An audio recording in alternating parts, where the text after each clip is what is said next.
want to circle back around to the Patrick Beverley stuff because I'm not okay with Amin just saying, who cares, shut up. Plenty of people obviously care. Patrick Beverley is getting dragged today, and it's not just a basketball moment, and it's not just an to reporters moment. It's because he did it to a woman.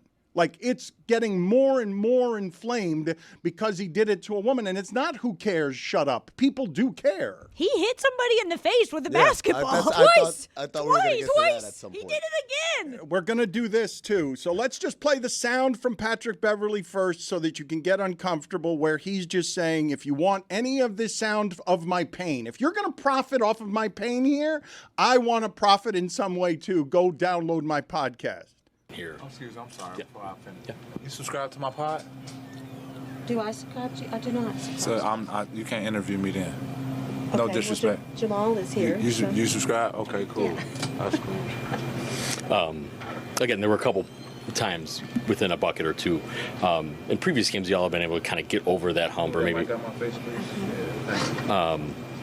Was it anything they did in particular, or was it just one of those where the bucket didn't go down? There wasn't the stop. They made one. What kind of prevented that you all from being able to get over, kind of like you have in the past? You'll move that mic, please, or just get out the circle, please, for me, please, ma'am. If you're not subscribed to my pod, I appreciate it. Thank you.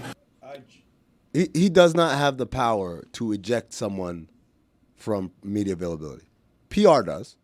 If PR wants to say, ma'am, you need to leave, then that's one thing. He does not have the power. I wish he had just stood there. I wish someone would have said, hey, man, just shut up and answer the question. Like, one would hope that somebody in that room says, hey, man, just answer the question. Stop messing around.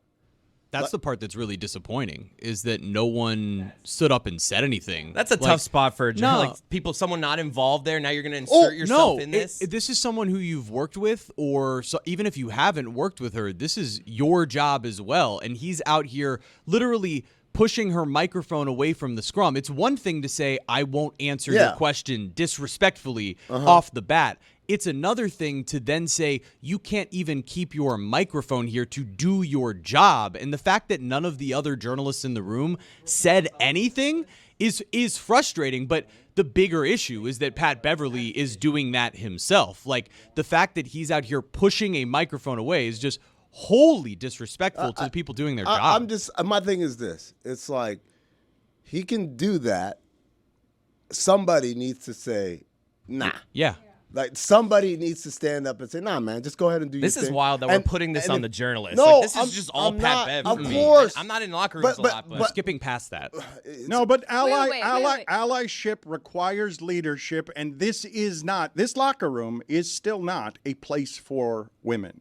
Just so that you understand. I'm not talking, just the locker room in general can make it very uncomfortable and not equal for women. But just put up still real quick there. Patrick Beverley, both his stat line and his behavior, it's right on his Scully. It's right there. He's telling you. Ass. Yeah. Just ass. The behavior, because he also was throwing basketballs at people in frustration. Can we get to that video? I'll get back to what it is you guys are talking about, but let's have the full context of what we're talking about here.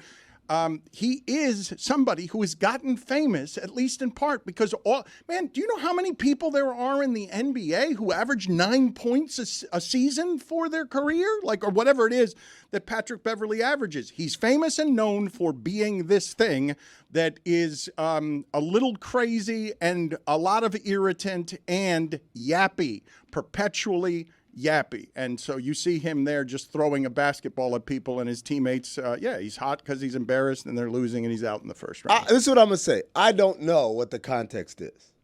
I don't know. When we talk about what's happening, interacting with fans is always weird because, how dare you? And it turns out he says he was trying to get rid of those people all game with security and that they wouldn't take them out. I don't know what they said or did, so I am not going to overreact, although I would say yes. Throwing a ball, even whatever they said, throwing a ball, bad idea.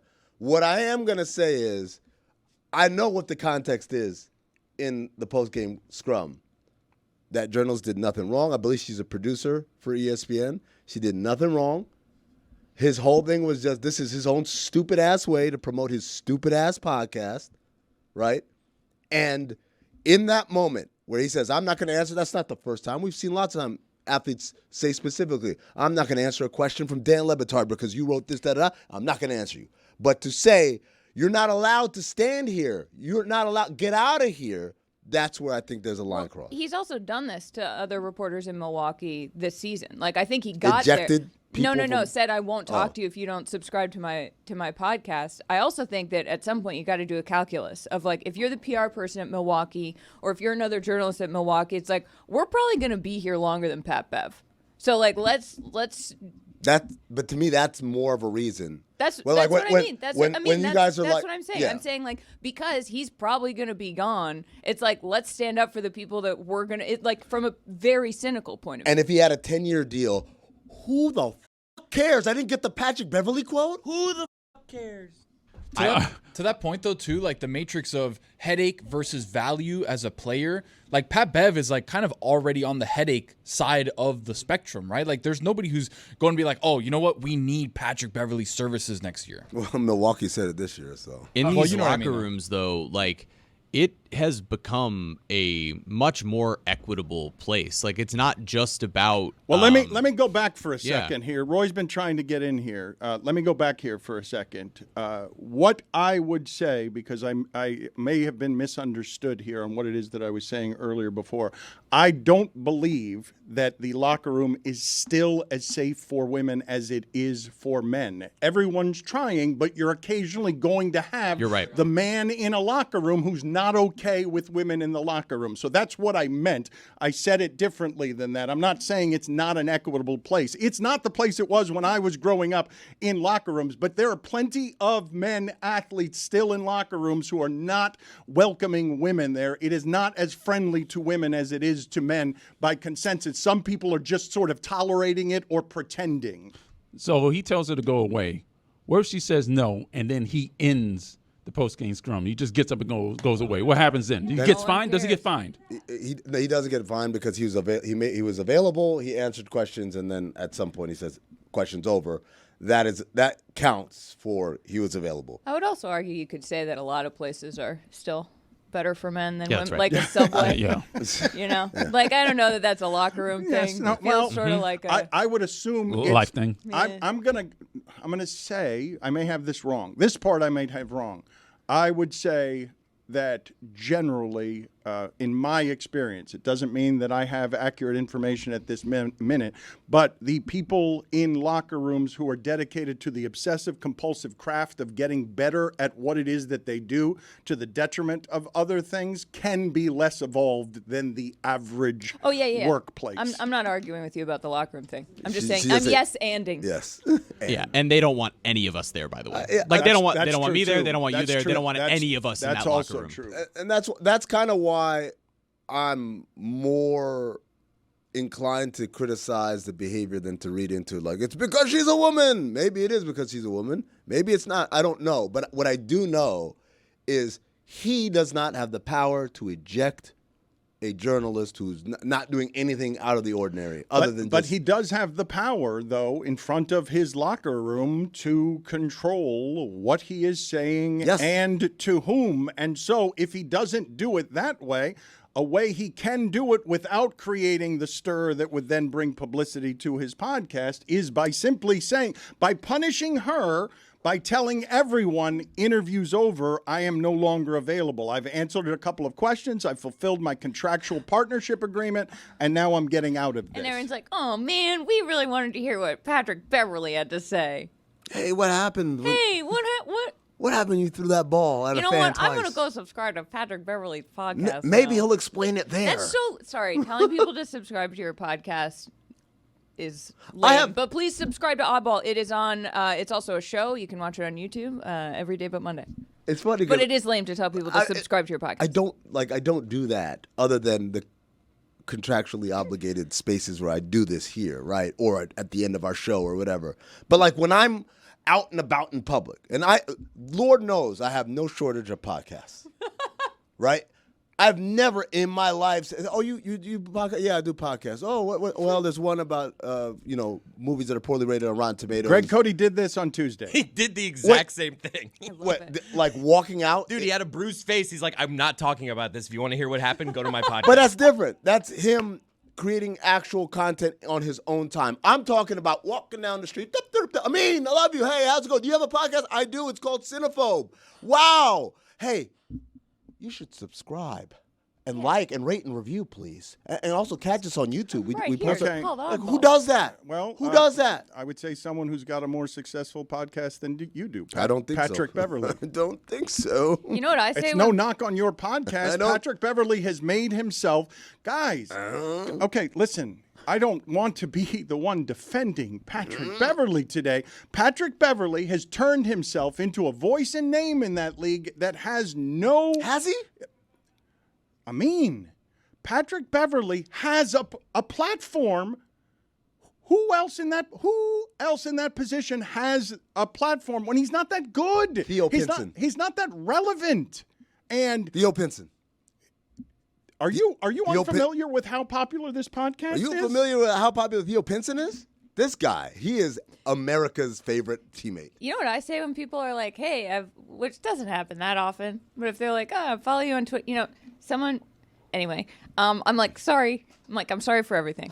You apologize. Yeah, they're You like, do the I follow opposite. you on Twitter. I'm like, really? That's humility, people. Sorry. Right there. Like someone says, I'm a fan of your work, and you apologize. And you say, I'm sorry for the content. Lucy, it's been a long time since we've talked to you. You've been gone for 3 weeks. I haven't seen you. Do you have any thoughts here on everything it is that we are chewing on? No, I think, what more can I say? Charlotte said it perfectly. I don't care what he has to say. I'm not going to search out his podcast. He seems like a not nice guy, and he's always been a not nice guy. I don't care for him, and I hope he has the day he deserves. Oh, wow. You know what I do hope? I hope he sees this and tweets it for engagement. That'd be cool. I hope he has the day he deserves. That's how I get people when they're really mean to me. I'm not like, go F yourself. I'm like, I hope you have the day you deserve. It's a great kind. It's a great kind insult. Yes. It's beautiful. It's leaving it to the cosmos to sort it out. That's a less southern bless your heart. Oh, I can't say bless your heart. That's too hurtful. It gives me PTSD. It's a great insult that feels like it could be a compliment. Feels biblical. I hope you have the day you deserve. You have to sit and think about it. And what do you imagine he deserves? What would that day look like? Like food poisoning? A bad one. I want to ask you the question about Amin, though, if you have this frustration. When we turn the microphones off, he then made a number of very great and passionate points that were useless to me as an on-air vehicle because he was doing a better show off the air than he was doing on the air because he was just railing about why no one stood up for forgive me, I don't. Andrews is her name, but it's not Malika, right? I don't know who the reporter was. I don't know her name, but Amin was yelling and screaming during the break in a way that would have been useful on air. No, he does that on our show on air usually. Yeah, it's amazing what happens when you don't get interrupted 3 seconds into your statement. Well, go ahead and finish your point that you could have made in the first 24 minutes, but somehow needed the extra 2 minutes of the commercial break to fill Didn't my need ears it. with. I just needed you to not interrupt me when I was making the point. And so go ahead and. So my point was it's irrelevant that she's a woman, although obviously that dynamic always plays in, right? It plays regardless of whether it is outward or under the subtext. It's irrelevant that her question was not answered. Patrick Beverley's free to say, I don't want to answer that question. I don't want to address you. I won't even look at you. What he does not have the power to do is eject someone from that space. And that's why I said, because during the break, Jeremy said, someone should have been like, hey, you know what? Let me hold your mic and I'll ask the question and you'll get your answer. And I said, no. We don't have to do this in a kind of passive-aggressive way. What Patrick Beverley is actually searching for in that moment is friction. To someone say, hey, man, just shut up and answer the question. Mm-hmm. Because at the end of the day, all he's doing is promoting his podcast. As others have pointed out, he's done this all season long to local reporters. If you don't subscribe to my podcast, I will not answer your question. And that's fine. That's his prerogative. What he does not have is the power to eject someone who hasn't done anything wrong. And if I'm ESPN, I'm having a very strong conversation with not only director of communications for the Milwaukee Bucks, but also at the league office, that we are a rights holder. Our reporter did nothing wrong, and this guy ejected her from the scrum? Who is he? Why does he have – LeBron doesn't have that power. Patrick Beverley has that power? Come on, man. What are we doing? The idea that everyone stood there, whether you're a PR person working, whether you're another reporter, whether you're a camera, nobody said, don't be a jackass, just answer the question. So what is the league going to do in that situation if ESPN complains to the league office? No, they fine him. Isn't Barkley calling for a fine and a suspension? Didn't Barkley do that last night? He's not going to get suspended because the Players Association is going to point to precedent and say, like, there's no precedent for that, like that you get suspended for being rude without being vulgar or anything like that. Also, they're eliminated. Well, and the throwing of the ball. It'll go into next season. That part is different.